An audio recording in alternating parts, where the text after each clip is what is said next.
Mahatsukai Rimiki, the medial student and the Witch of the Staff. The story begins with a teenage boy named Sable sitting in a dark street while it is raining hard. Since he's the son of a very sturdy sorcerer, he was born with extraordinary magical abilities. This causes other witches to hunt him and extract power from him, but his mother tried to save his life. He succeeded in hiding him.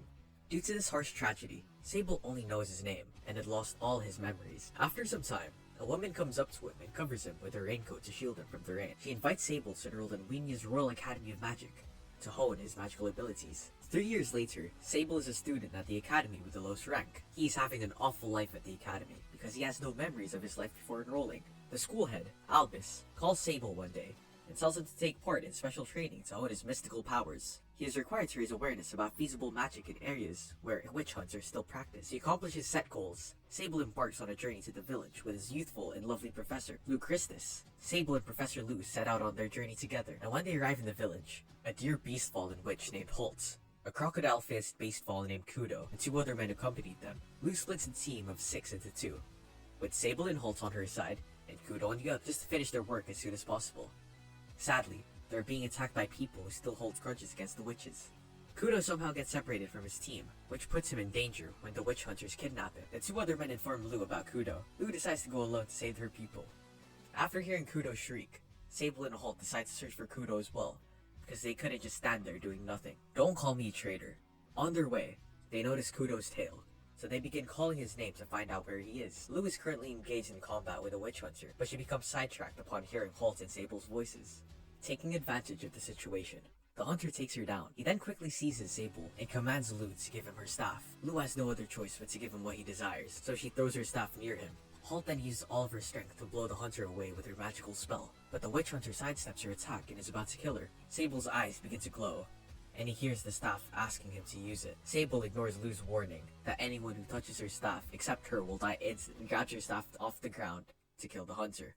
As soon as he holds the staff, a tremendously potent magical field starts to be discharged, killing the hunter.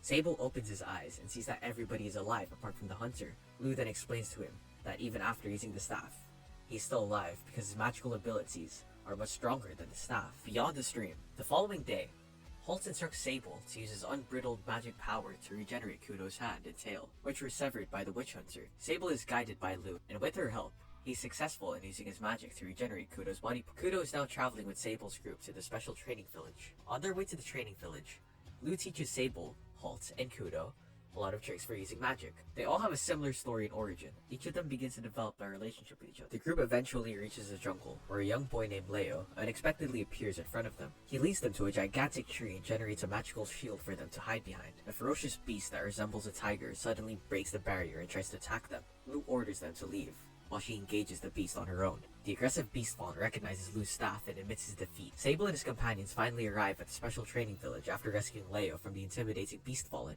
They come across Shinpu, the blind priest, whose eyes were both covered by an eye patch, at the chapel on the outskirts of the village. I am not afraid to die. They are introduced to Shinpu by Leo as their vanguard. Shinpu then informs the group that the village's overseeing witch has left.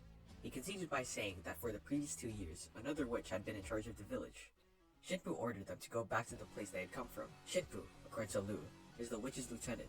Lou decides to search for the enigmatic witch, currently in charge of the village. Sable advises her to use her instinctive magical abilities. He further states that he intends to remain here until the end of their initiative. After a while, Sable notices that Holt is not in town. He looks everywhere for her but couldn't find her. Sable requests Lou's assistance in finding Holt. With the aid of her staff, Lou tracks her into a cave. When they enter the cave, they see blood on the floor. Kudo assumes that this is Holt's blood and flees, claiming he does not want to be killed. I decide who's worthy. Sable and Lou enter the cave and encounter an enigmatic witch there who had eyes that are the same color as Sable's. The witch introduces herself as Zero. She's the woman who 3 years ago enrolled Sable in the academy. She appears to be seriously hooked on Sable. She claims that Sable is indeed a very unusual entity, and she had taken over the village in his honor. She confesses to Sable that she has injured his friends for his advantage. She then extends Sable an invitation to join his group, since he's now in charge of the village. When Sable learns that she's the one who injured Holt, he becomes furious. Sable's eyes start to sparkle, and he is prepared to attack her when Lou steps in and explains that everything was part of training. Holt leaps over Sable over somewhere and launches him on completing the training. Sable queries Zero as to whether she's the one who enrolled him into the academy, or whether she's acquainted with his mother. Zero goes on to say that if it is essential to inform, she will do so. Sable, Holt, and Kudo are successful in passing the unique training test. They now begin their special training under Zero's direction. They are told to use magic to aid the village. While Kudo is employed as a clinical assistant, Holt begins working as the village's construction worker. Sable begins his job as a magic resupplier, but he finds himself spending all his time in his shop. Knowledge of ignorance. Lou, concerned about Sable's predicament, dispatched Sable outside of the shop to get some tea leaves. Rather than just sitting idle in the shop, he runs into Leo on the way. Leo takes him to the forest, where they begin to spend time together. When Sable returns home, Holt informs him that the tiger-like beast they faced earlier had been hurt and requires some assistance in healing, and with Zero's assistance, Sable does so. Then Lou instructs the group to take a break from their regular work routine and join Zero for training. I can't save anything. Zero succumbs to fatigue while training and falls to the ground. Sable attempts to recharge her magic but is unsuccessful. She's then taken back to her home. When she regains her strength, Sable asks once more if she knows his mother. She claims she does not know his mother, but she's familiar with his father, the most powerful sorceress in history. She goes on to say that the book he's holding was also authored by his father and contains a plethora of information about magic and medications, but he does so in such a unique way that only a few people can read it. Sable continues by stating that he is also able to read the book and is familiar with the writing. Sable begs her forgiveness once more because he is unable to give her magical strength. Zero tells him not to be embarrassed and advises him to concentrate on becoming a superior sorcerer like his father. The following day, while exploring the forest with Leo, they are attacked by a creature they have never encountered before. Sable is unable to protect Leo from his attack and begins blaming himself for not practicing magic. Sable manages to carry Leo away from the monster and meets Zero. They return to the village, and word of the creature spreads like wildfire. Lou informs them that the monster is a Ridum of Disaster, which are demon-like creatures that attack humans. Sable decides to practice magic and become a sorcerer like his father. Respective costs. When Sable and his friends are talking about the monster, Leos' father interrupts them and yells at Sable that he's the culprit for not protecting his son. He warns Sable to stay away from Leo. After saying that, Leos' father heads back to his home. Sable follows him and asks if he can take Leo back to the location where they were attacked for the last time. He assures him that he will not allow the monster to harm him this time. Sable tells his father that if he agrees, he will take Leo on an epic journey where he can learn many magical skills from professors and return as a great sorcerer. Hearing this, Leo's father permits him to take Leo with him, and he regains his strength. While this goes on, Sable is abducted by a witch hunter who approach from behind. As he's being held, Sable has a flashback about how his mother passed away. Leo informs Holt and Kudo of Sable's whereabouts. They pursue the witch hunter. Holt casts a magical spell on the hunter, but it does not affect them, and he counterattacks. Meanwhile, the blindfolded man they met in church reappears there and chops off the hunter's arms and legs, instantly knocking him to the ground. They return Sable to his residence. Sable is ashamed, despite being the son of the most powerful sorcerer. He cannot defend himself against a lone hunter. A stone cast in the pond. Even though Sable has now reclaimed his old memories, he's still unable to define what it means to love someone. After talking it over with Holt, Sable concludes that he loves Professor Lou, and that Holt just occupies a special place in his heart.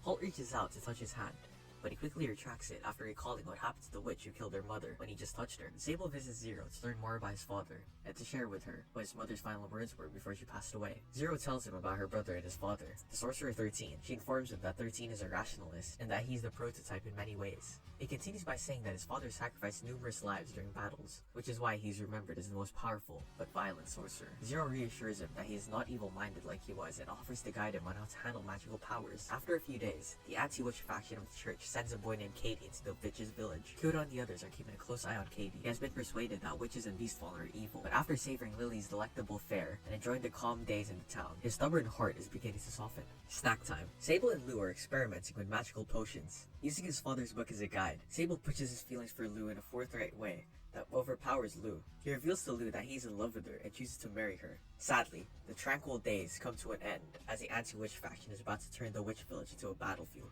determined to kill. Since the village is about to be attacked, students are instructed to return to the academy. They are warned that if they don't come back to the academy, they will be disqualified. Sable decides to defend the village rather than return to the academy. He goes on to say that they can build traps for opponents. Zero approaches him and asks him to return to the academy, because doing so may result in his death. She warns that the attackers may attempt to kill him in order to obtain limitless magical powers, but Sable responds to that plan by remaining and fighting them.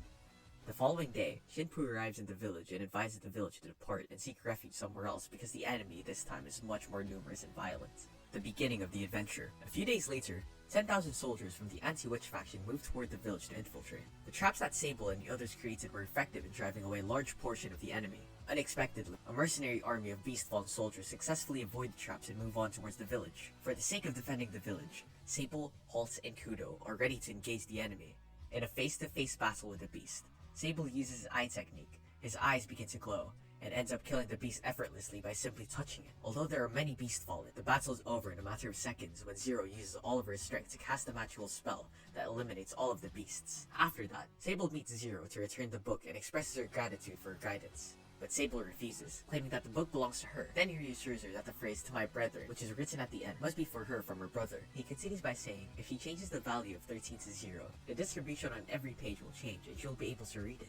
After hearing this, she is astonished that it was so easy. Then, by addressing her as his aunt, Sable bids her farewell. They say their goodbyes to all the villagers and head back to the academy, where the anime concludes.